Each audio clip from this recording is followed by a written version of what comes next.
네, 하나님 자녀의 특권. 이게 제목만 딱 들어도 막 가슴이 벌렁벌렁대고 막 엄청 좋지 않으세요? 하나님 자녀의 특권이 있다는 거예요. 이건 특별한 권리잖아요. 하나님 자녀만 누릴 수 있는 건데, 특별히 오늘은 이 말의 능력에 대해서 여러분과 함께 하나님의 말씀 전하려고 하는데요. 우리가 하나님의 자녀로서 정말 회복해야 되는 것이 있다면 그 권세예요, 권세. 오늘 우리가 너무나 잘 아는, 보지 않고서도 외울 수 있는 이 요한복음 1장 12절 말씀을 통해서 우리가 무엇을 다시 기억해야 되냐면, 하나님의 자녀가 되면 권세를 주셨다는 거예요. 이 권세는요, 막 애써가지고 내가 막 얻을 수 있는 게 아니고 그냥 주어지는 거예요. 여러분 믿으십니까? 내가 막 완전 애써가지고 막 잘 보여가지고 하나님 앞에 그렇게 얻는 게 아니고, 몸을 막 써가지고 몸을 막 닳게 해가지고 그렇게 얻는 것도 아니고, 이 권세가 있으면 부려요. 부린다는 거 아시죠? 권세가 있으면 딱 부리는 거예요. 권세는 말하는 것입니다. 그래서 오늘 우리가 함께 읽은 말씀을 통해서 하나님께서 우리에게 권세가 있음을 가르쳐 주고 계시는데, 우리가 기억해야 되는 것은 무엇이냐면, 하나님께서 우리에게 주신 것이므로 아무도 빼앗을 수 없다는 것입니다. 여러분 믿으십니까? 근데 왜 여기서 이제 질문이 생겨야 돼요. 그런데 왜 우리의 삶은 이 모양이지? 왜 이 정도일까? 이게 힘든 거거든요. 하나님 우리에게 주신 권세가 있는데 나는 가난해, 아파. 그리고 나는 못 누려. 그리고 나는 하나님 자녀 맞나? 나 왜 이렇게 힘들지? 이런 생각에서 벗어날 수 없다라는 거예요. 여러분 오늘 특별히 말을, 하나님 믿는 자녀가, 하나님 안에 있는 자녀가 어떤 말을 써야 되는 것인가, 일반학에서도 굉장히 이런 부분에 있어서는 자기 개발로 굉장히 많은 말들을 하고 있습니다. 근데 여러분 있잖아요, 자기 개발하는 곳이나 이렇게 코칭, 내교육 이런 데 가면 너무 웃긴 게 있어요. 뭐냐면 자기 주문을 외우는 거예요. 자기한테 입히는 거예요. 나는 부유하다, 나는 점점 괜찮은 사람이 되어가고 있다. 여러분 한번 그런 데 안 가보셔가지고 여러분 잘 모르시는데요, 너무 웃겨요. 자기 암시인 거예요. 근거가 하나도 없어요. 여러분 모든 사람들이 그 자리에 앉아서 나는 건강해지고 있다, 나는 점점 부유해지고 있다 막 이렇게 하는데, 어떤 근거로 네가 부유해질 수 있다는 거지? 어떤 근거로 네가 건강해질 수 있다는 거지? 그리고 네가 부유해지고 건강한 다음에 그 다음에 너가 누리고자 하는 게 무엇이지? 이거에 대해서는요, 많은 사람들이 가르쳐 주지도 않고 가르쳐 줄 수도 없는 거예요. 그러니까 여기서 기복이 나오고 세속적인 게 나오는 거죠. 다 자기만 잘 되게 해달라는 거거든요. 어떤 분이 이제 기도하시는데 이렇게 기도하셨어요. 우리가 늘 하는 기도 있잖아요. 여러 모양은 다르지만, 뉘앙스는 다르지만, 우리가 많이 하는 기도가 뭐냐면, 하나님 오늘 연약하고 부족한 제가 왔습니다. 하나님 저를 불쌍히 여겨주시고 이렇게 막 기도를 했어요. 그랬더니 이게 상투적일 때가 되게 많거든요. 우리가 기도하는 게, 여러분 한번 생각해 보세요. 굉장히 상투적이고 또는 굉장히 어려운 말을 써요. 왜 그러는지 모르겠어요. 우리나라 한국 사람만 하는 기도 가운데 굉장히 고급 어휘들을, 평상시에서 우리가 사용하는 말이 아닌 굉장히 어려운 말들 하거든요. 근데 그분이 그렇게 하나님 나는 연약하고 이렇게 부족한 제가 이렇게 하나님 앞에 나와서 이렇게 하니까, 믿지 않는 사람이 지나가면서 그런 말을 했대요. 이 연약한 놈아. 그러니까 기도하다가 눈을 번쩍 떠가지고 어떤 마음이 들어요? 너 나랑 지금 싸워볼래? 근데 이제 우리가 되게 웃긴 거예요. 자기 스스로 자기가 연약하다, 자기가 아프다, 가난하다, 못났다 이렇게 프레임을 씌워요. 그리고 다른 사람이 그렇다라고 하면 이제 발끈하는 거예요. 그러니까 우리는 하나님 앞에 내가 겸손하다라는 것을, 하나님 제가 연약합니다, 부족합니다, 이걸로 하면 하나님께서 겸손한 종아 이렇게 생각한다고 착각하는 것 같아요. 여러분들 어떤 말을 사용하고 계십니까? 저희 어머니가, 약간 이것은 성경적이지 않을 수 있지만 제가 어렸을 적부터 아주 그냥 귀에 못이 박도록 들었던 이야기가 있어요. 지연아, 너는 가난하다고 얘기하지 마라. 가난하다고 말하면 진짜 가난한 사람이 된다. 그런 말씀 되게 많이 하셨거든요. 약간 성경적으로 억지로 입히면 꾸어주는 자가 돼야지 꾸는 자가 되면 안 된다. 제가 사회생활하면서 좀 보니까요, 가난하다고 말하잖아요. 그럼 사람들이 피해요. 그리고 오히려 밥 사줄 것 같죠, 커피 사줄 것 같죠. 카톡방에서 이제 모임을 하면 이제 뺍니다. 왜? 불편하니까. 여러분 이게 참 사람의 생각이에요. 우리는 이렇게 말하면 다른 사람이 우리를 그렇게 봐줄 거야 라고 생각하는데, 여러분 우리를 그렇게 봐주지 않는다는 거예요. 여러분 사용하시는 말에는 어떤 말을 상투적으로 사용하고 계십니까? 오늘 요한복음 1장 12절에서 그 이름을 믿는 자들에게는 권세를 주셨다고 했어요. 근데 특별히 자녀된 우리가, 여러분 우리가 자녀를 낳든 안 낳든, 결혼을 했든 결혼을 하지 않았던, 우리는 늘 기억해야 되는 게, 하나님 앞에서 우리가 어떤 존재입니까? 자녀라는 거예요. 그러면 이 자녀가 누릴 수 있는 가장 큰 권세는 뭐냐면, 아버지 하나님, 특별히 육신의 부모님에게 축복을 받을 수 있다는 거예요. 여러분 한번 생각해 보세요. 고아원과 우리 집이 다른 이유는, 고아원도 어쩌면 우리보다 시설이 더 좋다고 말씀드렸어요.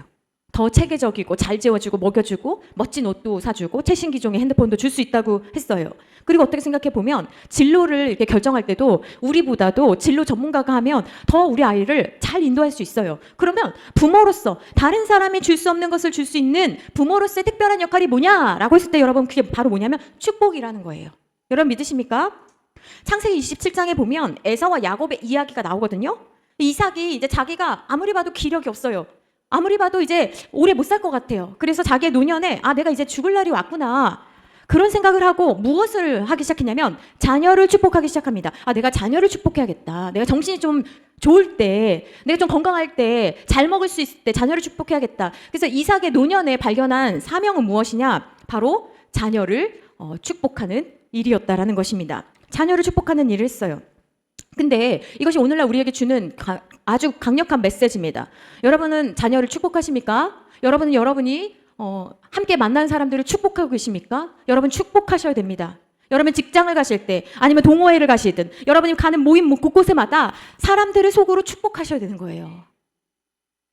근데요, 이걸 알지 못하면요, 따라 하시겠습니다. 빼앗긴다. 여러분 중요한지 모르면 빼앗겨요. 지금 창세기 27장의 이야기가 뭐냐면 귀한 건지 모르니까 빼앗겼다라는 이야기를 하는 거예요. 이삭은요 철저하게 첫째를 생각하고 있었어요. 첫째 누굽니까? 에서를 생각하고 있었어요. 그래서 에서만 불러가지고 야 에서야, 네가 나한테 좋아하는 음식을 만들어주면 이게 뭐예요? 와이프가 만들어도 돼요. 근데 때때로 부모님들은 여러분 여기서 하나님의 마음을 아셔야 됩니다. 부모님들은 내가 너한테 용돈 줄, 상 줄 기회를 주시는 거예요. 여러분 하나님께서요 우리 지난 시간에 우리 장성 교사님 통해서 너무나 귀한 메시지 듣지 않았습니까? 이 작은 손이 뭐라고. 여러분 이거 하나님 마음을 여기 발견하셔야 되는 거예요. 근거를 주시는 거예요. 다른 사람 시켜도 되거든요. 그렇잖아요. 근데 하나님께서 우리에게 복 주실 근거를 주시는 거예요. 너무 귀하지 않습니까? 그래서 지금 에서한테 야 좋아하는 음식, 내가 좋아하는 음식을 만들어 와. 그러면 내가 그거 먹고 마음껏 축복할게. 여러분 하나님 기뻐하시는 일을 여러분 하셔야 되는 거예요. 명확하지 않습니까? 하나님 기뻐하시는 일들은? 그러니까 몰라서 안 한다? 말이 안 되는 거예요. 근데 이삭은 자기에게 있는 마지막 사명이 자녀를 축복하는 일이다.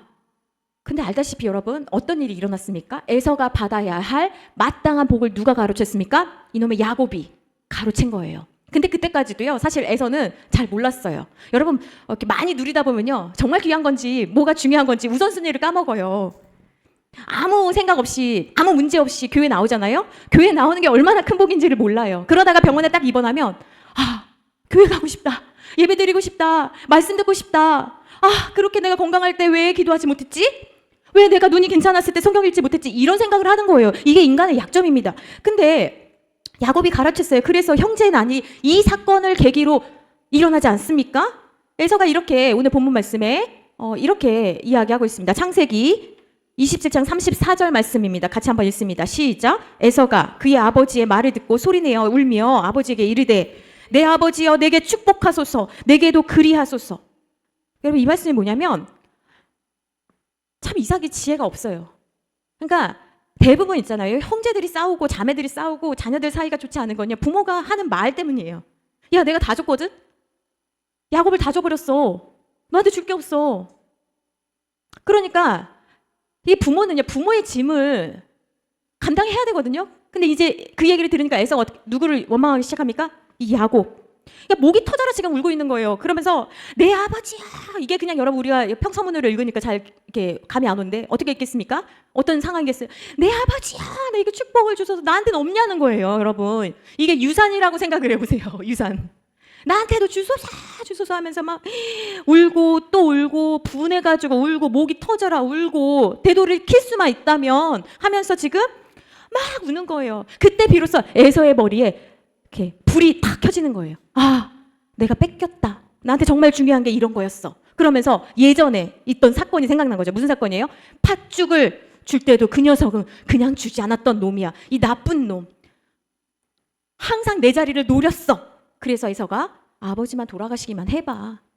내가 너를 죽일 거야. 이런 진짜 무서운 결심을 하지 않습니까? 그러니까 오늘날도 여러분 부모의 축복을 받지 못하고 낙심하고 자기 정체성을 잃어버리고 왼수가 돼서 정말 부모가 자녀를 키우고 정말 그 사회인으로 갈 때까지 얼마나 애를 씁니까?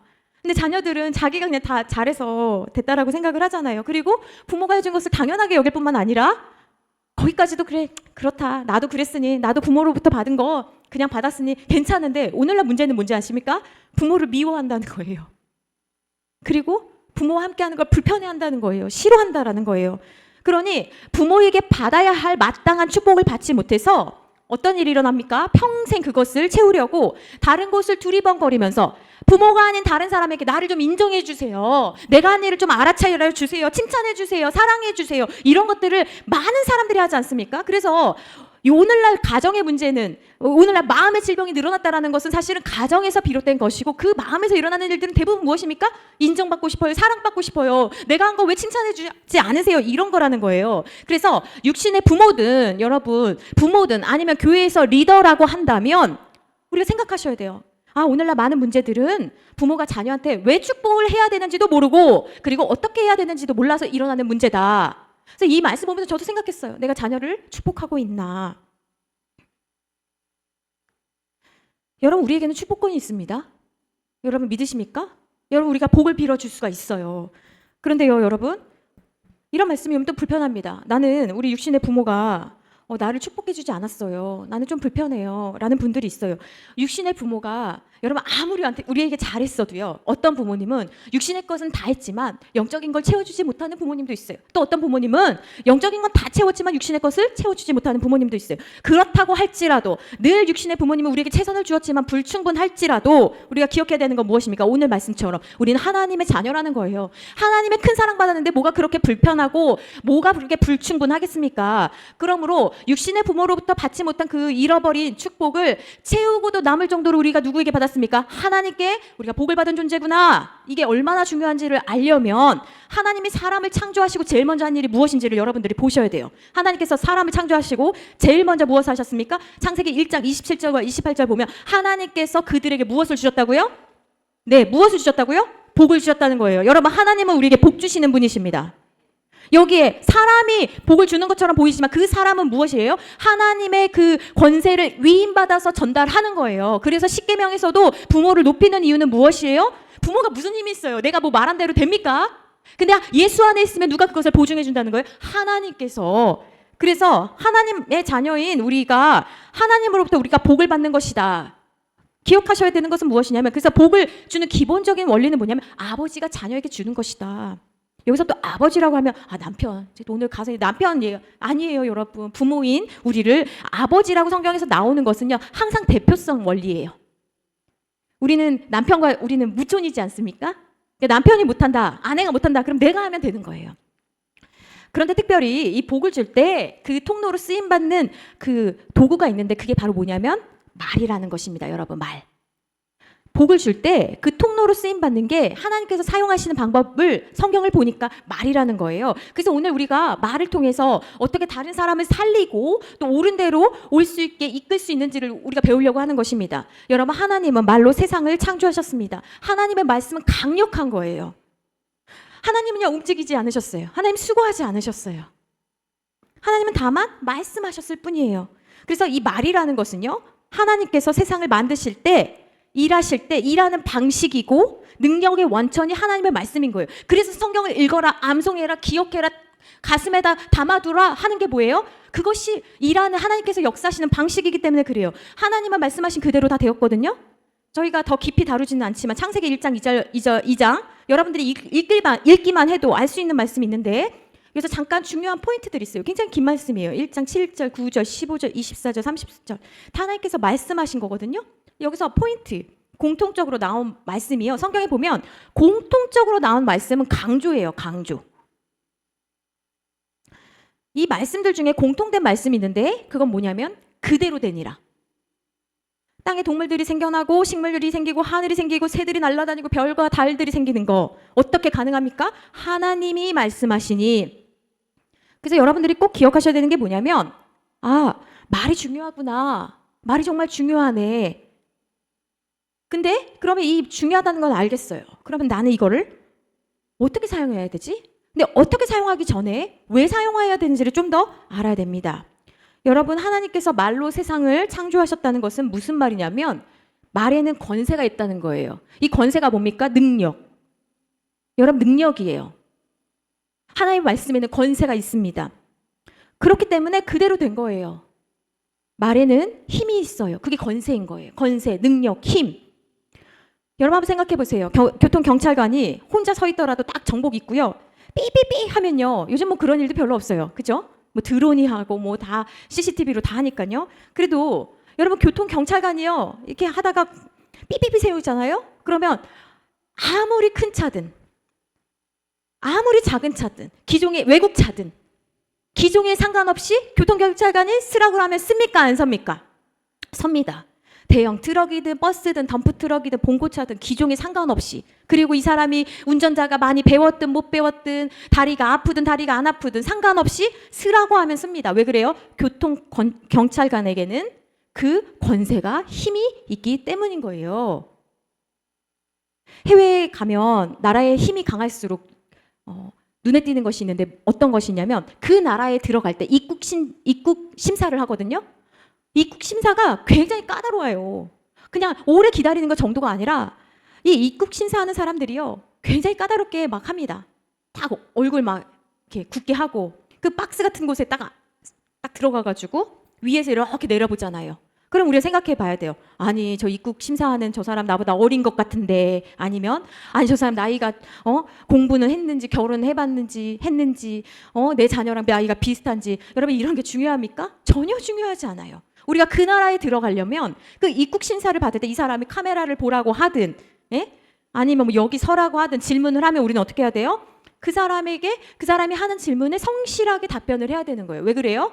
그 사람을 무시했다가는 우리는 어떻게 됩니까? 그 나라에 못 들어가요. 아, 이 사람 이상한 것 같다 하면 이제 다른 방으로 들어가서 우리나라에 왜 가는지 옷을 벗고 이제 다 검사를 한단 말이에요. 그러니까 어떤 사람이든지 간에 그곳에 가면 괜히 잘못한 것처럼, 옛날에 학교 다닐 때 교장실은 안 가죠. 교무실에 들어갈 때 굉장히 무섭잖아요. 노크하고 조용히 들어가서 선생님께 조용히 말씀하고 드리고 나오는 것처럼 입국 심사할 때 그 사람에게 말대꾸한 사람 없어요. 틱틱 뭐 말대답한 사람 없어요. 왜 그래요? 내가 볼 때 그 사람보다 내가 나이가 많아. 그렇다고 내가 나이가 많으니까 이렇게 합니까? 그 사람보다 내가 공부를 많이 했어. 그러면 내가 공부를 많이 했으니까 내가 영어를 더 잘하니까 이렇게 합니까? 그렇지 않아요. 그 사람은 그 네모 칸에 들어가 있는 그 사람은 그 나라를 대표하기 때문에 그 사람을 무시했다가는 그 나라에 못 들어간다라는 거예요. 여러분 오늘날 부모가 또 교사가 또 예수님을 믿는 사람들이 회복해야 될 중요한 기도 제목이 있습니다. 그것은 뭐냐면 말의 권세예요. 요즘 부모님들 보면 참 재밌는데 아이들에게요 10번 말해도 아이들이 말을 안 들어요. 이게 너무나 아쉽고 안타깝습니다. 옛날에는 부모님이 말씀하시면 말이 안 돼도 그냥 했어요. 옛날에는 지금보다 선생님들이 더 많이 배우지도 못하셨어요. 진짜 이상한 선생님들도 많이 계셨어요. 생각해보면. 그래도 그 선생님의 말씀에 순종했어요. 그림자도 안 밟는다는 얘기가 있었잖아요. 근데 요즘은 그림자 안 밟습니까? 그림자는 무슨 요즘 부모님들이 애들이 하도 말을 안 듣니까 어떻게 합니까? 하나, 둘, 셋. 셋일 때까지 해? 말 안 들어요. 그러니까 어떻게 합니까? 5까지 갈 거야? 하나, 둘, 셋, 넷, 5. 계속 늘어나는 거예요. 10까지 갈 거야? 이게 뭡니까? 권세가 없다는 거예요. 계속 이야기하지 않습니까? 너 절로 끌려갈 거야? 그러니까 요즘 부모님들 다 스스로 가르친다잖아요. 뱀소리. 이걸로 가르친다잖아요. 너 진짜 이럴 거야? 엄마 창피하게 할 거야? 엄마가 이렇게 안 가르쳐줬잖아? 권세가 없는 거예요. 한 번 말하면 왜요? 왜 그걸 해야 되는데요? 그래서 여러분들이 하나님 내가 말에 권세가 있게 해주세요. 제가 늘 기도하는 기도 중에 하나거든요. 마태복음 7장 29절 예수님에 대한 말씀인데, 예수님은요 가르치시는 것이 다른 사람이랑 달랐대요. 그러니까 들을 때 사람들이 좀 다르다, 놀랍다, 무슨 이야기일까? 이런 마음이 있었고, 또 권세가 있으셨기 때문에 그렇게 안 하면 안 될 것 같은 마음이 드는 거예요. 여러분들이 복음을 전할 때나 일반적으로 가르치실 때나 말씀하실 때 하나님 앞에 이렇게 기도하셔야 돼요. 하나님 내 혀에 권세가 있게 해주세요. 사람들이 저를 두려워하는 게 아니라 저 사람이 말한 걸 왠지 해야 될 것 같아. 권사님이 교회 나오라고 하면 나와야 될 것 같아. 왠지 들어야 될 것 같아. 자꾸 귀에서 안 떠나. 그런 말의 권세가 있어야 되는 거예요. 근데 내가 복음을 전해도, 내가 무슨 말을 해도 너 나 잘 믿어라. 야, 너가 나보다 더 불행한 것 같은데? 뭐 이러면 안 되는 거죠. 사람들에게 조롱당하는 거죠. 아이들한테 하나 둘 셋 했는데 안 들어요. 잘못된 거예요. 그러니까 부모가 잘 가르치고 있는가를 판별할 수 있는 기준은 뭡니까? 내가 말하면 아이가 잘 듣는가. 노아의 이야기를 꼭 들어보세요. 노아는 사위들이 말을 안 들었죠? 아닌가요? 예. 안 들어요, 안 들어요. 권세가 없는 거예요. 아니죠. 노아는 아니고 롯이 안 들었죠? 그쵸? 예. 잘 들으셔야 돼요. 제가 틀릴 수 있어요, 항상. 예. 성경에는요, 말을 권세 있게 사용해야 함을 여러 군데에서 가르쳐 주셨습니다. 잠언 18장 21절 우리 한번 크게 한번 읽어봅시다. 시작.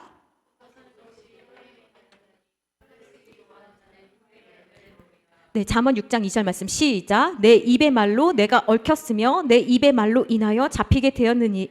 네, 야고보서 3장 3절 시작. 우리가 말들의 입에 재갈 물리는 것은 우리에게 순종하게 하려고 그 온몸을 제어하는 것이라. 여러분, 이 말, 달리는 말이요. 따각따각 달리는 말에다가 재갈을 물리는 게 쉽지 않거든요. 근데 그렇게 해야지 그 고삐를 가지고 오른쪽으로 가라 그럼 가는 거예요. 그렇지 않으면 자기 맘대로 가는 거예요. 마찬가지로 크리스천들에게 이 말, 이 혀, 이것을 제어하지 않으면 하나님께서 저렇게 말이라 했는데 이상하게 말을 하는 거예요. 야고보서 3장 10절 말씀 시작. 한 입에서 찬송과 저주가 나오는도다. 내 형제들아 이것이 마땅하지 아니하니라. 그러니까 왜 내 말에 권세가 없는가? 이 입에서 해야 될 말과 하지 말아야 될 말이 섞이기 때문에 그런 거예요. 그러므로 여러분, 하나님의 자녀라고 한다면 우리가 하나님을 닮아서 누릴 수 있는 것이 바로 권세입니다. 이 권세가 나에게 있다는 것을 알 때 우리는 무엇을 할 수 있냐면, 내가 말하면 하나님께서 내 말에 힘을 실어 주시는구나, 보증해 주시는구나. 이것을 여러분들이 잘 기억하셔야 돼요. 그런데 어떤 분들은 하나님께서 내 말을 보증해 주시니까 내가 막말하고 다녀요. 막말은 뭐냐면 함부로 말하는 게 아니고요. 자주 막 이야기하면서 그렇게 하실 거라고 막 이야기를 한다라는 거예요. 근데 듣는 사람이 너무 황당해요. 왜냐하면 당신의 말은 듣기에는 좋은 말인데 그렇게 되지 않았거든. 여러분, 그 재벌집 회장의 그 자녀들을 한번 생각해 볼게요. 이 재벌 2세들이 다 그런 거는 아니지만 몇몇이 사회적으로 문제를 일으킬 때 이 망나니 재벌 2세들이 그 아버지의 권세와 재력을 제멋대로 막 사용해서 법에 저촉되는 행동을 하면서도 뭐라고 합니까? 야, 내가 누군지 알아? 너희들 나 이렇게 잡으면 안 돼? 뭐 이렇게 이야기를 하잖아요. 그러니까 자기가 있는 그 권세와 재력과 사회적인 영향력을 자기 마음대로 사용을 하면 아무리 재벌이라고 할지라도 지켜줄 수 있어요, 없어요? 지켜줄 수가 없어요. 물론 어느 정도까지는 우리 영화에서 본 것처럼 뭐 그렇다고 하더라도 결국에는 그것이 생활의 습관이 되면 어떻게 됩니까? 아버지가 아무리 돈을 쓰고 사회적 영향력을 발휘해도 지켜줄 수가 없는 거예요. 여러분, 하나님의 자녀들이 내가 이렇게 했는데, 내가 복을 빌어줬는데 왜 그것이 그대로 되어지지 않죠? 하나님 말씀 그대로 됐잖아요.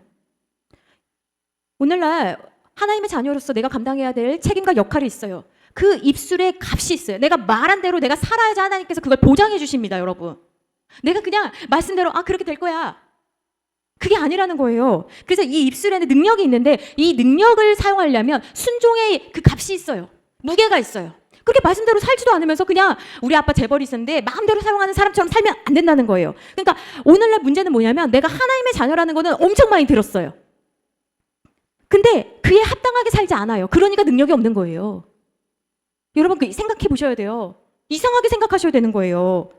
그러니까 내가 아무리 하나님의 말씀대로 붙잡고 기도하고 다른 사람 축복하고 근데 안 된다? 그러면 내 말에 문제가 있는 것이 아니라 내 삶에 문제가 있구나. 이거를 보셔야 되는 거예요. 내 삶이 하나님께서 원하시는 대로 생각한다면, 여러분 한번 생각해 보세요. 신용카드를 생각해 보세요. 부모님한테 신용카드를 받으면 그 부모님이 어떤 분인지를 알고 그 한도 내에서 쓰잖아요. 그 성격에 맞게 쓰잖아요. 말도 마찬가지인 거예요. 하나님이 어떤 분이신지를 알면 그에 적합하게 사용하거든요. 막 하지 않는다는 거예요. 막 하면 어떻게 됩니까? 회수하죠. 야, 너 책임져. 네가 책임져. 네가 막 썼으니 네가 책임져. 이런 일들이 얼마나 많은지 몰라요. 그러니 여러분 잘 분간하셔야 되는 거예요. 그래서 내가 이 입을 잘 사용하려면, 이 말의 권세를 잘 쓰려면 하나님께서 내가 말한 대로 보증해 주시고 역사해 주시려면 여러분들이 반드시 배워야 하는 것들이 있는데, 그것은 뭐냐면 하나님께서 싫어하시는 언어가 있다는 걸 꼭 배우셔야 돼요. 그 언어는 뭐냐면 제가 거기다가 뭐라고 표현했냐면 귀신의 언어라고 썼어요. 사실 귀신의 언어가 아니라 귀신들의 언어가 맞죠. 사탄은 하나잖아요. 사탄, 마귀 동일하죠. 사탄의 언어. 사탄이 누구를 종으로 씁니까? 귀신들을 쓰잖아요. 귀신들이 하는 말들을 성경에서 좀 찾아봤어요. 엄청 재밌더라고요. 귀신들이 어떤 걸 좋아할까요? 첫 번째는 거짓말입니다. 여러분, 성경 곳곳에 하나님께서 거짓말 엄청 싫어한다고 말씀하셨어요. 그래서 부모님들이 가끔 할 때 난 다른 건 다 참는데 거짓말은 못 참아. 그렇게 말씀하실 때 여러분이 생각하셔야 돼요. 나는 거짓말하는 사람 아닌가? 내가 부모님을 봤을 때 정직하지 않은데 왜 나한테만 정직을 요구하지? 아니, 부모님은 책을 보지 않고 기도하지 않으시는데 왜 나만 기도하라고 하는 거지?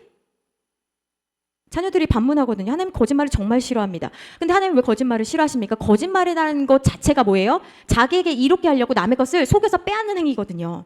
그래서 사탄을 뭐라고 얘기하냐면 거짓의 아비라고 하잖아요. 뭐예요? 거짓말하는 사람들은 그 뿌리를 보니까 우리가 하나님의 자녀인 것처럼 그들은 누구의 자녀라는 거예요? 거짓말하는 아비니까 사탄의 자녀라는 거예요.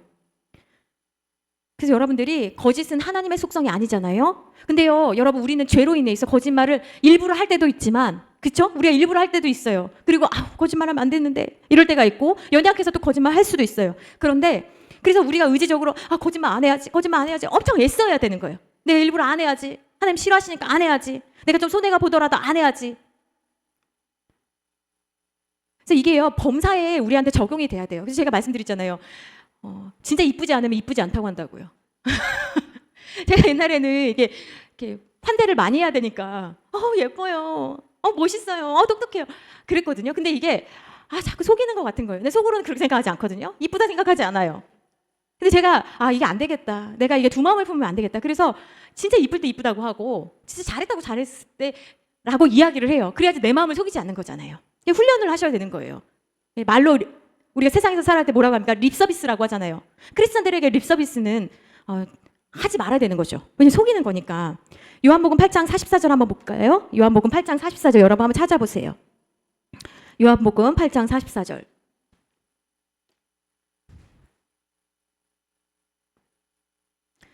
예, 함께 한 목소리로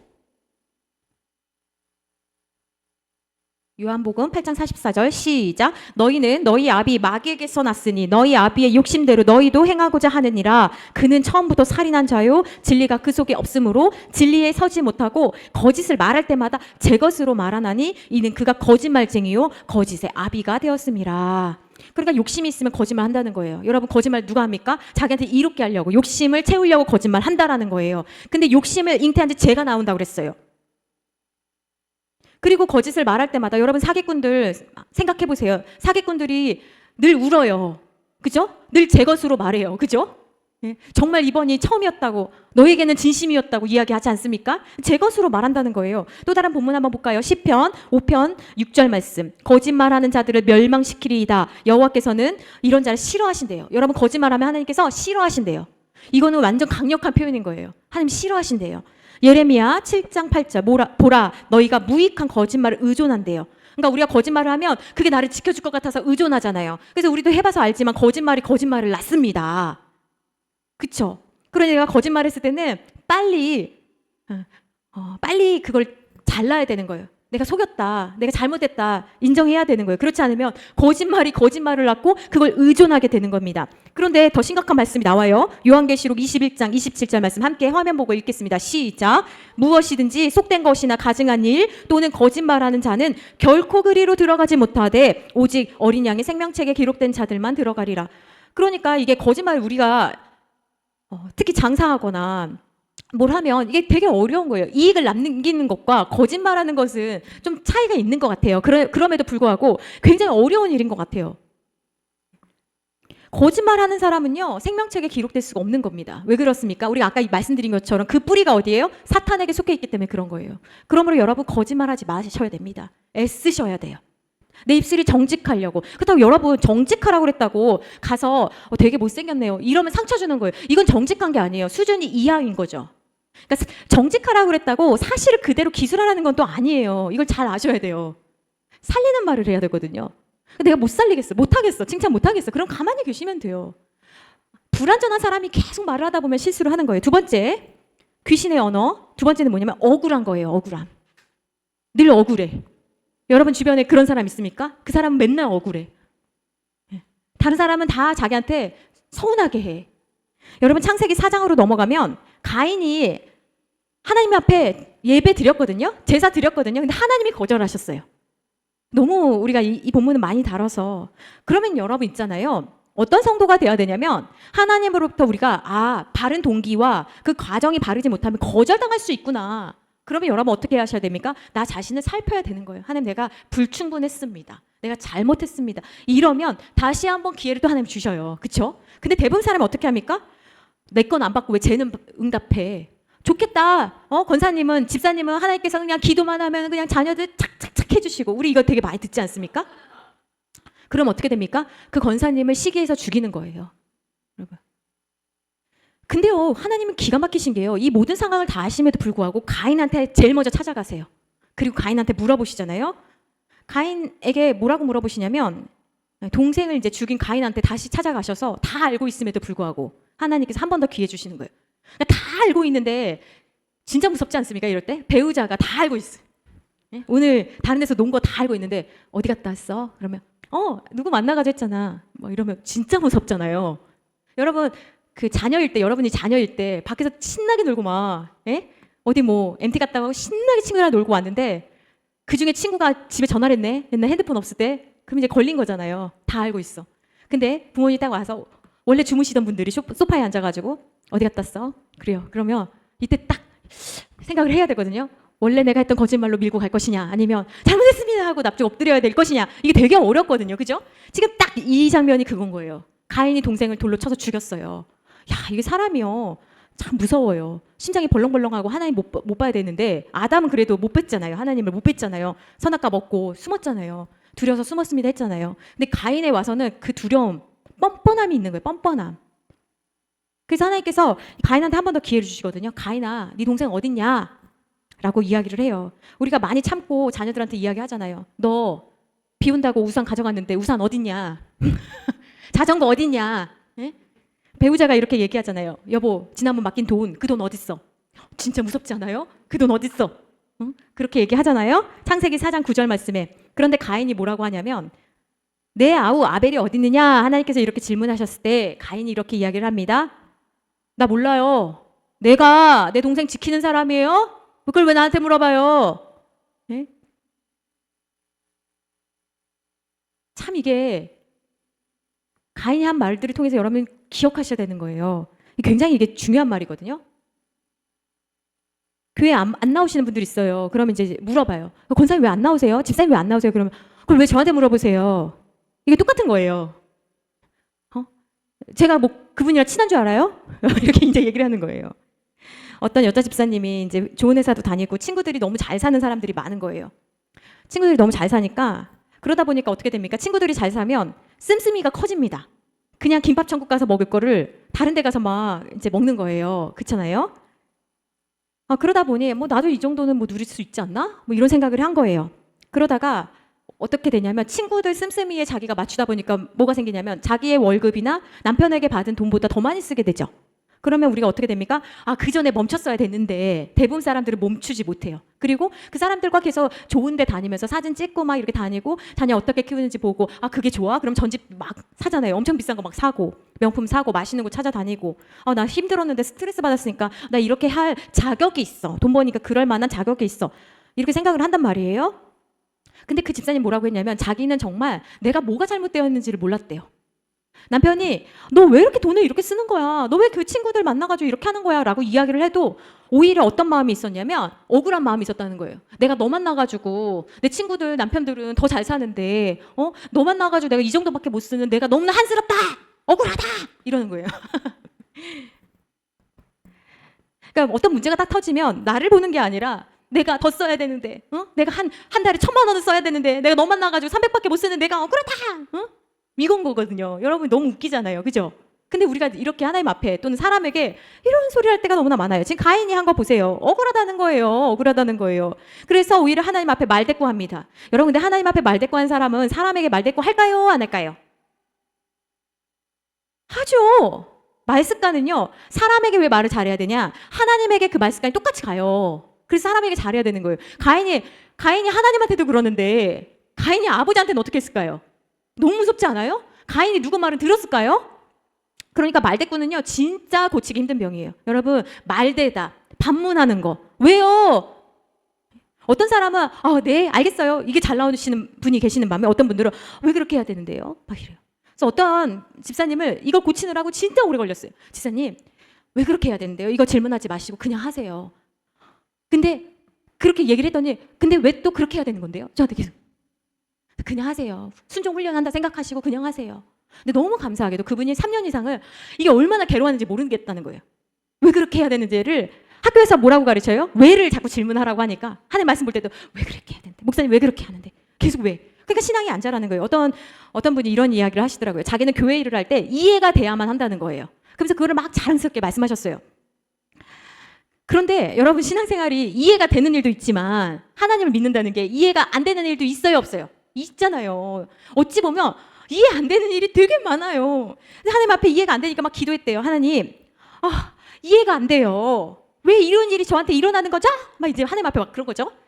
근데 참 하나님 감사한 게 하나님께 그렇게 막 묻고 막 속상해가지고 막 울면서 했는데 하나님께서 자기한테 이런 마음을 주셨다는 거예요. 너는 왜 늘 네가 이해해야 한다고 생각하냐? 너는 네가 나보다 더 옳으냐? 내가 너를 설득해야만 내가 너를 쓸 수 있냐? 이런 마음을 주셨다는 거예요. 네가 나를 믿을 때 이해하면서 믿지 말고 그냥 믿어.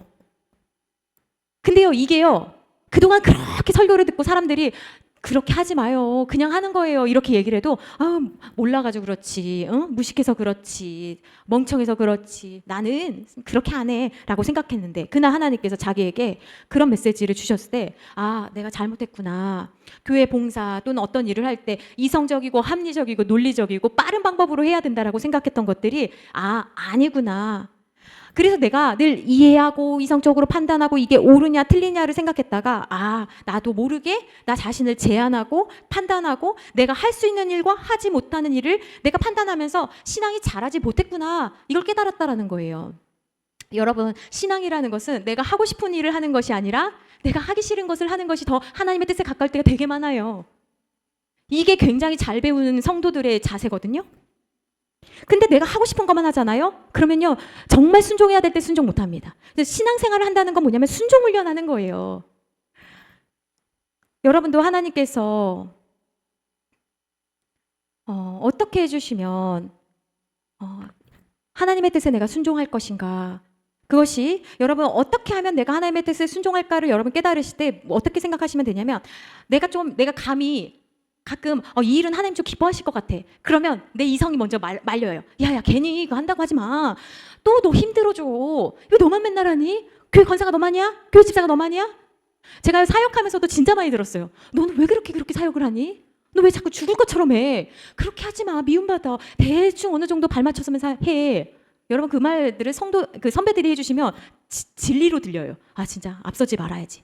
근데 여러분 하나님 앞에서는요, 단독자로 서면 부르심을 받아서 우리가 달려가야 되거든요. 근데 사람들 보면 저 정도만 맞춰야 되나 보다. 그런 게 없는 거예요. 그러면 상을 못 받아요. 여러분 달려가야지 상 받아요. 그렇지 않아요? 여러분 한번 생각해 보세요. 내가 뭘 해야 될 것 같은 하나님의 마음을 주세요. 그러면 어떻게 해야 되냐면 이게 좀 틀린 것 같아. 틀린 것 같은데 이거 너무 신비주의 같은데 그렇다고 할지라도 이걸 분간할 수 있는 방법은 뭐냐면 이 일을 통하여서 하나님의 높임을 받으시는가 생각해 보세요. 자, 이 일을 통해서 하나님 높임을 받으신다 하면 그냥 해야겠다. 내 이성적으로는 안 하고 싶지만 다음 날 되면 안 하고 싶어지거든요. 여러분 연애 편지랑 똑같은 거예요. 밤새 써놓고 지우고 쓰고 하고 아침에 딱 읽으면 못 주겠다 이러잖아요. 그래서 연애 편지는 어떻게 하는 거예요? 밤에 쓰고 뚜껑을 풀을 딱 붙이고 다시 못 열어보게 해야 되는 거예요. 부모님 용돈 드리는 것도 마찬가지인 거예요. 그쵸? 불쌍한 분 뵀어요. 그때 부모님이 확 생각이 나. 그래서 내가 부모님 너무 못했다.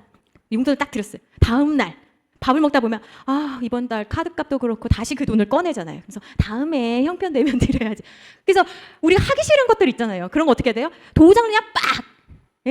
그냥 이거는 내가 너무 감성적인 거 아니야? 너무 뇌가 없는 거 아니야? 그런 짓을 해야 되는 거예요. 첫 번째 하나님께 영광이 된다. 두 번째 내 이익이 아니라 그 사람이 유익이 되다. 그러면 그냥 하나님 감을 딱 주시잖아요. 그러면 빡 하는 거예요. 그렇지 않으면요, 감동을 주셔요. 그렇게 하고자 하는 이 감동이라는 건 뭐냐면 동기부여, 하고 싶은 마음을, 자원하는 마음을 주셔요. 근데 우리가 지워버리잖아요. 그럼 하나님께서 그 다음에 안 주십니다. 왜 안 주시냐면 순종하지 않으니까. 순종한 사람에게 계속 주세요. 하나님이 기뻐하시는 게 뭔지를 계속 알려주시거든요. 근데 순종하지 않잖아요. 그러면 몰라요. 모르니까 그냥 그 정도만 하는 거예요. 알아서 하나님과 친밀한 사람과 몰라서 남이 이거 해야 될 것 같아요 하면 겨우 따라한 사람하고는 수준이 너무나 다른 거예요. 여기서 더 나아가야 될 것은 뭐냐면 가인이요, 이제 사람들이 자기가 아벨을 죽인 걸 다 알게 됐어요. 그러니까 이제 그것을 알고 자기를 죽이려고 달려오니까 하나님 앞에 뭐라고 이야기를 하냐면 여기 창세기 4장 13절 말씀 봅니다. 같이 한번 읽겠습니다. 시작. 여러분 우리가 되게 실수 많이 하는 부분이거든요. 가인이 지금 뭐라고 하냐면 동생을 죽인 거, 사람을 죽인 거는 엄청난 일이에요. 지금도 엄청난 일이지만 창세기가 기록된 그 이전에 생각하면 엄청난 일이잖아요. 근데 지금 가인이 뭐라고 그럽니까? 내가 지금 받는 벌이 사람들이 나를 죽이려고 달려오는 게 합당하지 않아요. 내가 뭘 그렇게 잘못했다고요? 이거예요, 여러분. 자기는 다른 사람 죽여놓고, 예? 다른 사람들이 나 죽인다고 달려오니까 나를 왜 죽이려고 그래? 억울해. 어? 그렇게까지는 내가 잘못한 것 같지 않은데 이게 성도들이 되게 많이 빠지는 오류 중에 하나인 거예요. 말은 그렇게 하지 않지만 속으로 하나님께 서운한 성도들이 얼마나 많은지 몰라요. 하나님께서 사랑하셔서 때때로는 아예 엎어버릴 때도 있으시잖아요. 특별한 사람에게 그렇게 은혜를 주실 때가 있거든요. 아예 엎어버리거나. 그러면 자기를 되돌아보고 이걸 가지고 하나님 뭐라고 말씀하시는지를 보는 게 아니라 억울해요. 내가 뭘 그렇게 잘못했다고. 저기 저 사람은 괜찮은데 하나님 왜 나한테만 이러시는 거예요? 그러니까 여러분 기도가 안 바뀌는 거예요. 하나님을 바라보는 그 시선이, 그 렌즈가 안 바뀌니까 신앙이 안 자라는 겁니다. 이 이야기는 사실 저의 이야기고 여러분의 이야기가 되었으면 좋겠어요. 전 늘 하나님 앞에 그랬거든요. 하나님, 내가 당하는 벌이, 이게 어려움이 하나님 내가 이렇게까지 당할 만합니까? 이게 제 사실 18번이었거든요. 여러분 어떻게 생각하십니까? 이런 18번을 가지고 있는 사람들은요 회개하지 않습니다. 회개하지 않아요. 아니 내가 지금 충분히 벌을 받고 있는데 내가 지은 죄는 1개고 내가 받는 벌은 5개인데 회개하겠습니까 여러분? 회개하겠냐고요? 절대 안 하죠. 그리고 오히려 하나님 앞에 억울해서 눈을 탁 이렇게 들고 억울하다고, 나한테 왜 이렇게 하시냐고 따지죠. 오히려 나는 충분히 벌을 받았어요. 그러니까 여러분 참 이게 어떤 사람이 죄를 지어가지고 교도소에 갔어요. 교도소 갔다 온 사람들은요 뻔뻔합니다. 뻔뻔해요. 교도소 갔다 온 다음에는 뻔뻔해지기 시작해요. 왜 그렇습니까? 벌 받았다는 거예요. 난 새 것이 됐다라는 거예요. 아무도 그렇게 생각하지 않는데 충분히 받았잖아. 너한테 그렇게 어렵게 한 거는 맞지만 나는 벌 받았어. 그러면 상대방이 어떤 마음일까요? 황당한 거예요. 그게 너가 3년이든 5년이든 10년으로 이게 되는 일인 줄 알아? 그렇잖아요. 나에게 소중한 것을 빼앗았어요. 그게 재산이든 사람이든. 근데 10년, 15년 있는다고 그게 감당이 됩니까? 근데 교도소 갔다 오면 나는 이제 깨끗해. 값을 치렀잖아. 우리가 이럴 때가 되게 많다라는 거예요. 하나님 내가 했잖아요. 이 정도면 됐죠. 그래서 여러분 기억하셔야 되는 게 뭐냐면 고난이 나를 성숙하게 만들지 못합니다. 우리는 고난을 막 당하면 억울함이 있지만 내가 이걸 가지고 하나님께 가겠다. 그런 사람 별로 없습니다. 진짜 별로 없습니다. 그래서 깨닫는 은혜가 있어야 되는 거예요. 어떤 사람이 회개할 수 있습니까? 어떤 사람이 은혜를 구할 수 있습니까? 하나님 제가 10가지 잘못을 했는데, 아니 100가지, 10,000가지 잘못을 했는데 하나님이 한 가지만 이걸로 깎아주셔서 너무나 감사합니다. 너무 감사해요 하나님. 네, 제가 벌 잘 받겠습니다. 이게 제대로 하나님 앞에 벌 받는 사람의 자세지, 하나님의 신실하심을 믿는 사람의 자세지. 저는 하나도 못 받겠어요. 하나님 제발 이 질병을 혹은 이 어려움을 피해가게 해주세요. 우리 맨날 그렇게 기도해요. 잘못된 기도예요. 여러분 다윗이 밧세바랑 동침한 다음에 하나님께서 옵션 3가지를 주시잖아요. 그때 그거 피하게 해달라고 하지 않아요. 하나님 주신 벌 다 받습니다. 그리고 밥 먹고 자기 일 해요. 여러분 우리한테 그런 것이 필요해요. 잘못했어요? 벌 받아야죠. 맞아야죠. 근데 우리는 그 맞는 거 너무 싫어. 그러니까 사랑만 해주세요. 여러분 우리 알잖아요. 자녀도 그렇고 성도도 그렇고 사랑만 해주면 어떻게 됩니까? 자아가 팽창하기 시작합니다. 위아래가 없는 거예요. 가인처럼 막, 예? 가인처럼 잘한다 하면 도시도 만들고 뭐도 만들고 하고 나 진짜 잘하지. 그래서 나중에 뭐 합니까? 바벨탑 쌓잖아요. 하나님을 한번 해보자. 이게 우리가 하는 거예요. 그러니까 내가 받는 벌이 좀 힘들고 고통스럽고 괴롭고 어려워요. 때때로. 그런데 내가 잘못해서 만약에 받는 벌이라고 한다면 그걸 깨닫게 된다면 하나님 깎아주셔서 너무나 감사합니다. 내가 영영 멀어질 수 있었는데 하나님 이렇게 가까워질 수 있게 무릎 꿇게 해주셔서 감사합니다. 이렇게 기도할 수 있어야 돼요. 제가 사역하면서 어나더 레벨, 좀 더 나랑 다르구나라는 성도님들 가끔 만날 때가 있어요. 대부분 성도님들은 사역할 때 보면 이사 가거나 개업하거나 이럴 때 신방해달라고 합니다. 개업할 때, 이사할 때 하나님 우리 가정에 하나님의 은혜와 보호하심이 있기를 간구하는 거죠. 그런데 제가 놀란 성도들은 어떤 성도들이냐면 망한 다음에, 폐업한 다음에 신방해달라는 거예요. 하나님 제가 잘하고 싶었지만 제가 혹시 하나님의 방법대로 하지 못했다면, 혹시 제가 재능이 없어가지고 하지 못했다면 하나님 제 길을 인도해 주세요. 회개와 인도하심을 구하는 성도님들을 만날 때가 있어요. 그러면 제가 되게 깜짝 놀랍니다. 아니 어떻게 저렇게 적용을 할 수 있지? 아니 어떻게 저런 생각을 할 수 있지? 대부분 사람들은 폐업할 때 뭐 어떻게 하냐면 하나님도 손해예요. 내가 돈 많이 벌면 하나님 앞에 헌금 많이 하려고 했는데 우리는 맨날 하나님 앞에 미래를 드려요. 그럼 폐업하면 어떤 생각하냐면 하나님 제가 빚이 얼마나 많은지 알아요? 그러니까 하나님께 없어요. 이렇게 하는 분들이 대부분이에요. 그런데 망했다고 하나님 제가 정말 잘해보려고 했는데 제가 망했습니다. 하나님 잘못했습니다. 제가 저에게 좀 지혜를 주세요. 제가 좀 부정직하게 한 거 있으면 하나님 용서해 주세요. 이렇게 기도하시는 분들 보면 야, 어나더 레벨이다. 신앙생활을 어떻게 저렇게 할 수 있을까? 여러분, 억울한 사람은 회개하지 않습니다. 내가 뭘 잘못했는지를 아는 사람이 하나님의 특별한 사람입니다. 우리는 왜 하나님의 자녀가 말의 권세를 누리지 못하는지에 대해서 배우고 있어요. 말의 권세가 없는 이유는 거짓말하기 때문이다. 한 입에서 어떻게 찬송과 저주가 나와요. 거짓말하면 권세가 사라집니다. 억울한데 감사가 없는데 어떻게 말의 권세가 있겠습니까? 하나님이 역사하실 수 있는 공간이 없는 거예요. 세 번째는 뭐냐면 사탄의 하수인이 하는 귀신이 하는 말입니다. 귀신 들린 사람이 예수님 만났어요. 이 말은 이제 귀신이 하는 말인데 누가복음 4장 34절 말씀 보겠습니다. 같이 한번 큰 소리로 한번 읽어보겠습니다. 시작. 나사렛 예수여, 우리가 당신과 무슨 상관이 있나이까? 우리를 멸하러 왔나이까? 나는 당신이 누구인 줄 아노니 하나님의 거룩한 자니이다.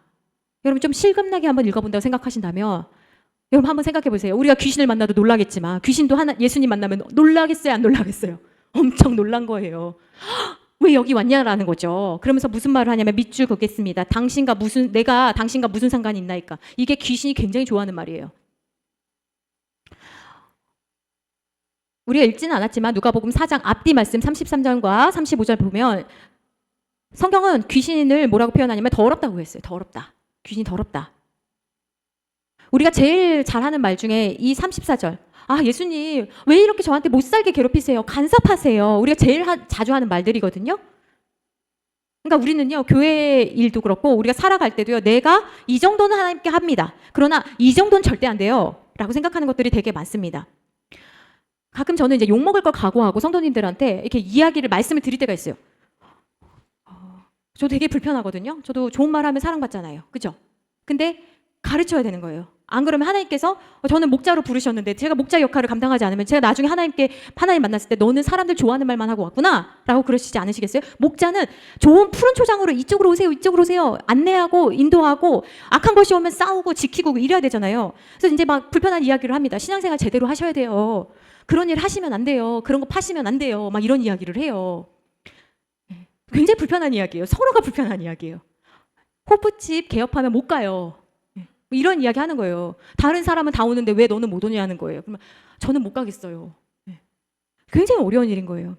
그러면 이제 성도님들은 이제 저랑 이제 어려워지거나 속으로 이렇게 하죠. 네가 무슨 상관이야. 내가 하라는 대로만 그 정도만 해주면 되지. 네가 뭐 돈을 벌어봤냐? 네가 이걸 해봤냐? 막 이런 이야기를 속으로 이제 하시거나 겉으로 하는 거죠. 그러니까 하나님께서 우리에게 말씀하실 때 당신과 이게 무슨 상관이에요? 하나님, 내가 정한 만큼만 말씀하세요. 이 선을 넘지 마세요. 우리가 되게 자주 하는 생각이고 말이에요. 근데요, 이거 지금 누가 하는 말이라고 말씀드렸어요? 귀신이 하는 생각이라고요. 저는 이거 발견하고 진짜 깜짝 놀랐어요. 우리가 하는 모든 일에는 하나님과 상관없는 일이 있다 없다? 없다. 하나님과 관련되어 있는 것이 마음의 짐이 아니라 우리에게 기쁨을 주십니다. 근데 귀신은 늘 우리에게 어떤 생각을 하게 만듭니까? 이거 짐이야. 야, 너 손해보는 거야. 근데 여러분 아시지 않습니까? 우리가 어떤 일을 할 때 하나님과 의논할 수 있다는 건요, 우리에게 굉장히 큰 보호가 될 뿐만 아니라 자유하게 됩니다. 얼마나 좋은지 몰라요. 하나님과 의논할 수 있다는 건 얼마나 큰 기쁨인지 모릅니다. 하나님은 우리의 일에 간섭하시는 분이 아니라 다스리시는 분이십니다. 여러분 따라 하시겠습니다. 하나님은 우리를 간섭하시는 분이 아니라 다스리시는 분이십니다. 여러분 믿으십니까? 여러분 하나님은 우리를 다스리시는 분이십니다. 하나님은 우리의 모든 것이라고 우리가 말만 찬양만 고백하는 것이 아니라 하나님은 우리를 다스리시는 분이십니다. 우리는 하나님의 다스림을 받는 것이 기쁘고 즐겁고 감사합니다. 그것이 우리의 특권입니다. 그렇기 때문에 하나님은 우리를 다스리시기 때문에 사탄이 귀신이 우리를 건들지 못하는 거예요. 내가 운동을 잘해서 내가 아는 게 많아서 나를 못 건드는 게 아니라 내 안에 하나님이 다스리시기 때문에 나와 하나님이 함께 하시기 때문에 못 덤비는 거지요. 그런데요, 누가복음 8장 28절에 또 다른 귀신이 나옵니다. 성경에 귀신 이야기 되게 많잖아요. 그죠? 귀신이 뭐라고 하냐면 그 앞에 엎드려 큰 소리로 불러 이르되 귀신이요, 여러분 대단합니다. 보세요. 지극히 높으신 하나님의 아들 예수요. 이게 틀려요? 맞아요? 틀려요? 맞아요? 맞아요. 귀신도 안다 모른다? 안다. 귀신만큼 모르는 사람 너무 많다. 귀신보다 모르는 사람 너무 많아요. 그런데 여러분이랑 나누려고 하는 거는 마지막 절인데, 마지막 어절인데, 당신께 구하오느니 나를 괴롭게 하지 마옵소서. 결국 귀신이 예수님한테 뭐라고 하냐면, 나 괴롭게 하지 마세요. 예? 나 괴롭히지 마세요. 예수님 뭐 하려고 하시는 거예요? 귀신 내쫓으려고 하시는 거잖아요. 거라사인에 있는 이제 귀신 들린 자의 이야기예요. 이 말도 사람이 하는 게 아니라 귀신이 하는 말이에요. 자기 괴롭게 하지 말라고. 여러분, 하나님이 나를 괴롭히십니까? 그 말씀하시면 나 부담되잖아요. 여러분, 이게 잘못된 말입니다. 하나님은요, 나를 부담스럽고 나를 막 이렇게 얽매이게 만들고 그런 분이 아니라 어떤 분이십니까? 나를 풀어주시는 분이십니다. 하나님은 나를 진리 가운데 자유케 하시는 분이십니다. 근데 어떤 분들은 복음을 전하면 나를 왜 이렇게 괴롭게 하세요? 나를 왜 이렇게 힘들게 하세요? 라는 말씀을 하십니다. 회사 다니는 사람들이 월요일에 이제 만나면 주말에 뭐 있어? 또 교회 갔지? 이런 이야기를 합니다. 그러면 거의 너 안 됐다 참, 한심스럽다, 너 왜 그렇게 사냐, 이런 뉘앙스가 있어요. 근데 그런 말 들으면 사실 월요일 날 피곤하거든요. 주일날 이렇게 예배 드리고요, 피곤합니다. 솔직히 안 피곤하겠습니까? 피곤해요. 그러면 속으로는 막 마음이 요동하는 거예요. 맞아, 나도 쉬는 시간이 좀 필요하지. 생각해보니까 쉬는 시간이 없잖아. 나도 주말에 좀 쉬어야 되는데 이거 너무 어렵네. 어떻게 해야 돼? 귀신은요, 사람들의 생각에 뭘 주냐면 고정관념을 줍니다. 억울한 마음, 손해보는 것 같은 마음, 피곤한 것 같은 마음. 근데 여러분 한번 생각해 보세요. 여러분 해보신 적 있으시겠지만 예배 드리지 않으면 여러분 뭐 하십니까? 늦잠 자고 청소하고 어디 나가고 별로 하는 게 없습니다. 대단한 자기성장 할 수도 있지만, 노력을 기울일 수도 있지만, 사탄이 원하는 것은 무엇입니까? 어떻게든지 간에 하나님과 멀어지게 만들려고 하는 것이에요. 그러므로 내가 하나님을 믿는 사람이다 라고 하는 것은 말로만 난 하나님을 믿는 사람이야, 이게 아니고요. 하나님의 다스림을 받는 사람이 하나님의 권세를 사용할 수 있는 사람입니다. 따라 하시겠습니다. 하나님의 다스림을 받는 사람이 하나님의 권세를 사용할 수 있는 사람이다. 아니, 생각해 보세요. 그 나라의 다스림을 받고 싶지 않으면서 그 권세, 그 나라가 주는 혜택을 누릴 수 있겠습니까? 못 누려요. 당연한 거 아닙니까? 네 번째로 우리가 좀 기억해야 되는 것은 무엇이냐면요, 이 말은 귀신이 한 말이 아닙니다만 불신하는 말입니다. 이 말을 하면요, 하나님의 역사에 방해가 되고 하나님께서 일하시지 못합니다. 그러니까 우리가 아무리 말을 해도 그 권세가 일어나지 않는 거예요. 그 네 번째 말은 뭐냐면 못한다는 말입니다. 근데 물론 여러분, 못할 일도 있어요. 그러나 여러분, 해야 될 일도 있습니다. 무조건적으로 하라는 건 아니에요. 막무가내로 모든 자유의지를 막 꺾어가지고 울면서 막 억지로 할 때도 있어야 되지만, 그러나 못한다는 건요, 하나님께서 나한테 마음을 주셨는데, 하나님께서 누군가를 통해서 이거는 네가 해야 될 것 같은데 이렇게 권면을 받아도 나 못해요, 안 해요, 안 돼요, 이게 먼저 나오는 사람이에요. 여러분, 순종하는 사람이 없다면 하나님의 일은 일어나지 않습니다. 하나님의 일은요, 늘 순종하는 사람을 통해서 일어납니다. 죄가 우리 인생에 들어온 다음에 우리에게는 항상 뭐가 있냐면요, 원망이 있고 패배의식이 있고 분노가 있습니다. 그리고 탓하는 마음이 있어요. 그러니까 뭐가 오면 탓하고 싶은 거예요. 저 사람이 날 것 같아요. 게을러요. 분노가 있어요. 패배의식이 있어요. 그러니까 가장 스윗했던 아담이 이는 내 뼈 중에 뼈, 살 중에 살이다 라는 최고의 고백을 했던 그 아담이 죄를 지은 다음에 뭐라고 합니까? 하나님께서 아담한테 너 왜 그랬니? 라고 물어보면 뭐라고 해야 돼요? 잘못했습니다 해야 되는데, 여기서부터 you 메시지가 나오잖아요. 얘가 그랬어요. 네? 하와가 줘서 먹었어요. 진짜. 그래서 오늘날 많은 남자들이, 많은 여자들이 얘가 그래서 그랬어요, 엄마 얘가 그래서 그랬어요, 이 얘기를 하잖아요. 그러니까 하와는 또 뭐라고 합니까? 딱 들은 다음에 어떻게 해요? 제가요, 뱀이 그랬어요, 그러는 거예요. 예. 그러니까 탓하면 딱 여러분이 딱 생각하셔야 돼요. 내가 지금 하나님의 역사를 방해하고 있구나. 그래서 이거 진짜 잘 하셔야 돼요. 자동적으로 이것을 의식하지 않으면 탓해요. 권사님이 그러셨어요. 밥이 망했어요. 권사님이 물을 그렇게 하셨어요. 예. 근데 하나님 믿는 사람은 어떻게 합니까? 내가 그랬어요. 예. 내가 밥물을 봤어야 되는데, 죄송합니다, 이렇게 되는 거예요. 아브라함 이야기를 우리가 아는데, 사라가 누이는 맞잖아요. 그래도 비겁하게 그 누이를 쓸 때가 있고 안 쓸 때가 있는데, 아브라함이 어떻게 했습니까? 자기 와이프를 누이라고 했잖아요. 그러니까 사라 마음은 어떻겠습니까? 이 인간이 뭐 그렇지, 네가 남자냐, 네가 하는 일을 보니까 앞으로 너는 못 믿겠다. 한두 번이 아니잖아. 그러니까 이제 사라가 어떤 일을 합니까? 내가 이제 결정할게. 그러면서 막 이제 사라가 현실 감각이 막 생기면서 얘랑 자, 이렇게 하는 거예요. 뭔지 아시겠어요? 그 다음부터 이렇게 된 거예요. 처음부터 그렇게 된 게 아니에요. 못 믿은 남자니까 내가 이제 집안일은 두 눈 똑바로 켜고 내가 해야지 하면서 얘 자, 들어가서 자, 괜찮아, 내가 뒷감당할게. 이렇게 해야 되는 거예요. 여러분, 우리가 이렇게 깨진 자아상을 가지고 상대를 보기 때문에 말의 건세가 나오지 않습니다. 축복의 말이 안 나오는 거예요. 많은 분들이 그러더라고요. 자녀에게 대해서는 축복이 나오는데 배우자가 축복이 안 나온다는 거예요. 그러니까 새로운 우물을 찾아서 신선한 물을 주님이 주셔도 먹다 보면 우리가 어떻게 됩니까? 계속 쓴물이 나오는 거예요. 네가 옛날에 그렇게 했잖아. 네가 2번 팔았잖아, 나를. 이런 이야기를 하고 있는 거예요. 그러니까 여러분, 원망하고 불평하고 그런 생각이 나오면 옮겨야겠구나. 우물을 다시 파야겠다라는 생각을 하셔야 되는 거예요. 그렇지 않으면 기본적으로 계속 다른 사람을 부정하게 된다라는 거예요. 때때로 어떤 일들은 내가 해야 하는 일이라고 누군가가 알려주는 때가 있어요. 누군가 시켜서 알려주는 일이 있어요. 어떤 사람이 사람들이 막 구경하고 있으니까 자기도 뒤에 가서 이렇게 막 구경하고 있었어요. 근데 갑자기 군인이 자기 보고 야, 너 와서 십자가 들어 이러는 거예요. 그 사람 누구예요? 구레네 시몬. 성경에 재미있는 표현이 있는데 이 구레네 시몬은 앞에 뭐라고 돼 있냐면 뒤에 구레네 사람 시몬이 시골로부터 왔대요. 시골로부터 왔대요. 그러니까 옷차림이 달랐나 봐요. 쟤 맹하네. 쟤 충청도에서 왔나 봐. 또는 쟤 어디서 왔나 봐. 쟤 시켜야겠다. 이거잖아요. 그러니까 나 지금 보기 시작했는데 너무 억울한 거예요. 쟤 도시 사람들 다 이렇게 하나? 막 걱정이 막 화가 나는 거죠. 근데 이 사람이 지금 군인이에요. 군인들이 무기 들고 있고 막 무섭잖아요. 그러니까 얼떨결에 지금 뭘 들고 있습니까? 예수님 십자가를 지고 있잖아요. 그러니까 억지로 누군가가 너 이거 해! 라고 할 때가 있어요. 그쵸? 왜 해야 되는지도 모르겠고 열받아서 정말 속상할 때가 있어요. 기드온을 찾아올 때도 그랬어요. 집안도 별 볼일 없고 성격도 소심하고 매일매일 그냥 살던 기드온에게 하나님께서 하시는 말씀이 너무 과간인 거예요. 기드온에게 주님 뭐라고 하십니까? 사사기 6장 12절 말씀. 여호와의 사자가 기드온에게 나타나 이르되 큰 용사여. 여기서부터 이제 귀가 막힙니다. 뭘 보신 거지 도대체? 큰 용사여.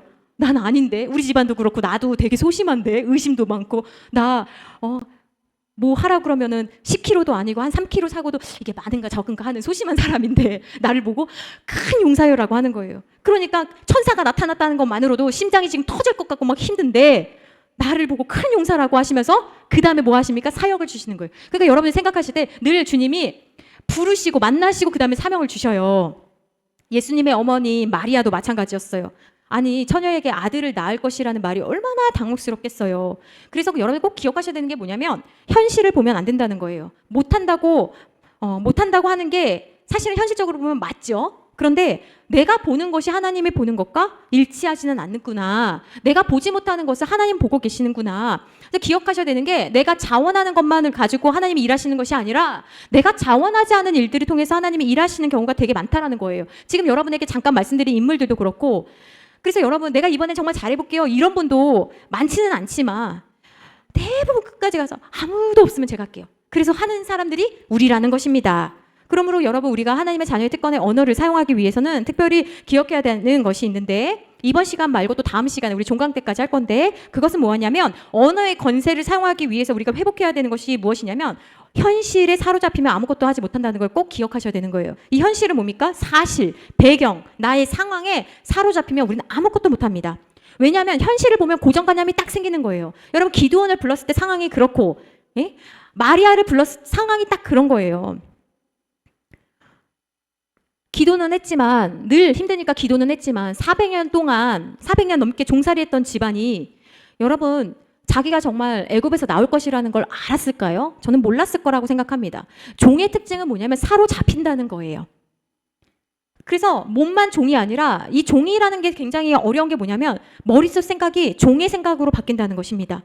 그러니까 판단하고 생각하고 미루어서 짐작해보는 게 아니라 시키는 것만 하는 사람이 종인 거예요. 시키는 것만 하면요 굉장히 편합니다. 욕을 덜 먹어요.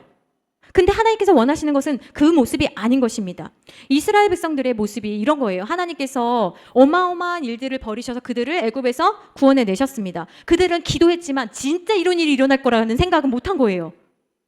출애굽해서 광야를 거닐고 있지만 제일 불편한 게 뭐냐면 자기가 결정해야 된다라는 거예요. 하나님께서 가라 그러면 가긴 하는데 그 다음에 뭐 하는 거지? 어떻게 해야 되는 거지?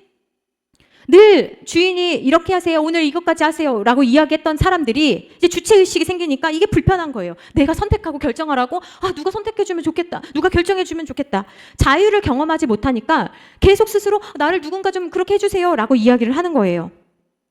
어떤 분들은 누가 혼내고 뭐라고 하면 그제서야 말을 듣는 분들이 있어요. 그건 종의 의식에 사로잡혀 있는 것입니다. 종은 스스로 생각하는 게 없어요. 무섭게 말을 해야 듣는 게 종입니다. 이스라엘 백성들이 이제 광야를 가다가 앞에 홍해를 보게 됐습니다. 마치 바다와 비슷해요. 현실을 보면 도저히 건너갈 수 없죠. 이거는 내가 도무지 어떻게 이걸 하겠어 라는 생각을 합니다. 옛날부터 홍해는 있었고 내가 태어나기 전부터 있었고 그 전에도 있었고 이걸 어떻게 하겠냐는 거예요. 이게 사람들의 한계입니다. 우리도 이런 생각 종종 합니다. 하나님, 이 사람은 안 되는 것 같아요. 여러분, 저도 하는 말이고 여러분도 하는 말이지만 여러분, 이 말이 불신앙적인 말입니다. 사람 안 변하지만 그러나 주님 만나면 그런 사람도 변할 수 있습니다. 예, 홍해바다 앞에 이스라엘 백성들은 가슴이 막 답답하기 시작했습니다. 그런데 여기서 더 큰 문제가 나오잖아요. 늘 우리의 인생은 늘 더 큰 문제가 나오잖아요. 앞에 홍해바다가 나서 어떻게 해야 될지 모르겠는데 뒤에서 군인들이 모래바람을 일으키면서 따가닥따가닥 하면서 막 쫓아오기 시작합니다. 너무 무섭잖아요. 이 군인들이 보통 군인이 아니라는 걸 알고 있잖아요. 무시무시하고 잔인하고 그거 봐, 내가 괜히 따라왔어. 그냥 거기 있을걸. 종살이나 하고 있을걸. 이게 뭔 짓이야. 어떡해. 심장마비로 죽을 지경이에요. 우리 인생은 이처럼 출애굽기 14장에 나온 것처럼 죽을 것처럼 맨날 힘들고 절대요, 안 돼요, 어딜 가라는 거예요. 이거를 외치고 싶은 게 우리예요. 그런데 주님이 우리에게 뭐라고 말씀하시냐면 출애굽기 14장 16절 말씀에 보면 같이 한번 읽겠습니다. 시작. 지팡이를 들고 손을 바다 위로 내밀어 그것이 갈라지게 하라. 이스라엘 자손이 바다 가운데서 마른 땅으로 행하리라. 15절 말씀, 우리가 안 읽은 15절 말씀에 뭐라고 돼 있냐면 하나님께서 모세한테 책망하시면서 이렇게 말씀하십니다. 너는 왜 기도만 하고 있어? 앞으로 나가. 그러니까 여러분, 지혜는 뭐냐면 기도할 때가 있고 내가 움직여야 될 때가 뭔지를 아는 것이 지혜입니다. 너 울지만 말고 포기하지만 말고 기도만 하지 말고 지금 손 내밀어서 빨리 걸어가. 홍해를요. 내가 절대로 할 수 없다는 생각이에요. 여러분, 땅이 막히면 끝이라고 생각하는데 어제 뉴스 보니까 뭡니까? 강남에서 이제 공항 가는데 20분이면 44만 원 내고 이제 헬리콥터로 갈 수 있다고 합니다. 그러니까 그런 생각을 누가 할 수 있는 거예요? 땅이 막혀? 땅이 밀려? 그럼 하늘을 가지. 여러분, 믿음의 사람들이 해야 되는 생각입니다. 이 믿음이라는 것은 하나의 말씀을 믿고 약속을 믿고 사는 것입니다. 그래서 믿음의 언어를 사용한다는 것은 무엇이냐면 내 고정관념, 현실, 상황, 배경에 사로잡히지 않고 믿음으로 내가 바라보는 거예요. 그래서 히브리서 11장 3절 말씀 마지막으로 한 번만 읽겠습니다. 시작. 믿음으로 모든 세계가 하나님의 말씀으로 지어진 줄을 우리가 아나니 보이는 것은 나타난 것으로 말미암아 된 것이 아니니라. 믿음이라는 게 되게 소극적인 것 같고 아무것도 안 하는 것 같고 내 기도가, 내 말이 현실에 얼마나 영향을 미치겠어 라고 생각할 수 있지만 우리가 아는 한 가지가 있다면 이 보이는 세상도 먼저 무엇이 있었다는 거예요? 보이지 않는 하나의 말씀이 있었다라는 거예요. 그러니까 이 현실을 바꿀 수 있는 키는 뭐예요? 말에 있다라는 거예요. 특별히 어떤 말? 그냥 내가 막 봉수표 날리는 말이 아니라 하나님의 자녀로서 하는 말. 그래서 여러분들이 기억하셔야 되는 게 뭐냐면 우리의 모든 육적인 문제는 영적인 거구나. 보이지 않는 영적인 문제구나. 이것을 여러분 발견하셔야 되는 거예요. 육적인 문제가 있으면 이걸 어떻게 해야 되지? 막 이게 아니라 보이는 것은 보이지 않는 것으로 된 것이니까 그런 문제가 있어요. 그럼 어떻게 해야 됩니까? 하나님 도와주십시오. 하나님 저와 함께하여 주십시오. 보이지 않는 영적인 문제로 알고 하나님 앞에 달려 나오셔야 되는 거예요. 그런데 이런 위대한 일을 하고 있는 이 모세도요. 그에게는 부모가 있었습니다. 모세가 지금 위대하게 쓰임받고 있잖아요. 근데요, 만약에 모세를 키울 때 부모가 순종하지 못했다면, 부모가 현실에 낙심해가지고 엎어져 버렸다면, 만약 바로왕 너무 무시무시하잖아. 바로왕의 말을 어기면 얘만 죽는 게 아니라 우린 다 죽는 거야. 생각해봐. 저 집도 다 나일강에 울면서 버렸대. 그러니 우리도 아이를 버려야지. 이렇게 포기했다면요. 여러분, 나라의 정책에 애굽에서 내린 정책을 무조건 따라야지. 윗권세에 순종하라고 되어 있잖아. 나라의 권세에 따라야 돼. 법을 지키라고 하는 거야. 하나님 믿는 사람이 먼저 지켜야지. 그래서 아이를 버려 막. 그랬다면 모세는 이곳에 없었을 거예요. 근데 모세를 키운 부모는요. 그거 몰랐을까요? 바로가 말한 정책 몰랐을까요? 알고 있었어요. 그런데 무엇으로 키웠냐? 히브리서 11장 23절에 믿음으로 모세가 낳았대요. 아이를 낳은 것도 믿음으로 낳잖아요. 그런데 여기서 중요한 말씀이 있습니다. 그 부모가 아름다운 아이임을 봤대요. 여러분, 사실 아이는 키워보시면 다 아시지만 못생겨도 다 예쁩니다. 내 아이는 다 예뻐요. 그런데 여기서 아름다운 아이임을 봤다라는 것은 무엇이냐면 육신적으로 얘 진짜 잘생겼다. 장동건처럼 잘생겼다. 이 말이 아닌 거예요. 믿음으로 봤기 때문에 무엇을? 모세를 믿음으로 봤기 때문에 내가 이 아이를 지켜야겠다. 생명을 걸고 내가 잃어버리지 않도록 내가 살려야겠다. 여러분, 우리가 이런 눈이 있을 수 있기를 여러분 축복합니다. 우리에게 볼 수 있는 눈이 있어야 되는 거예요. 여러분, 무엇을 보고 계십니까? 현실은 똑같아요. 그 현실이 왜 똑같습니까? 보이지 않는 걸 여러분 바꾸셔야 되는 것입니다. 말씀을 정리하고자 합니다. 여러분, 말의 건세를 사용하기 위해서 우리가 전제로 삼아야 되는 것에 대해서 여러분 말씀드렸어요. 하나님의 자녀라고 한다면 우리에게 무엇이 있습니까? 어떤 특권이 있어요? 어떤 능력이 있어요? 말에 힘이 있다는 거예요. 우리가 말하면 나라는 사람 한 사람은 아무것도 아니지만 내 뒤에 누가 계십니까? 하나님께서 그 말씀을 보증해 준다는 거예요. 그런데 이 말이 왜 그렇게 안 됩니까? 하나님이 아닌 사탄의 편에 서서 거짓말하고 억울해하고 부정하고 이렇게 하나님께서 역사하지 못하시는 거예요. 왜? 말은 그 사람의 생각에서 나오는 것이기 때문에 그렇습니다. 그러므로 여러분, 우리가 하나님 보실 때 내가 이 말을 통해서 하나님께 영광이 되는지를 여러분 살피셔야 됩니다. 그리고 내가 이 권세를 사용할 수 있도록 하나님, 내가 이 권세를 믿고 하나님과 인격적인 관계 가운데 이것을 누리고 다른 사람을 어떻게 살려야 되는지, 내가 다른 사람을 어떻게 축복해야 되는지 우리가 깨닫는 이 시간이 되시기를 부탁드립니다.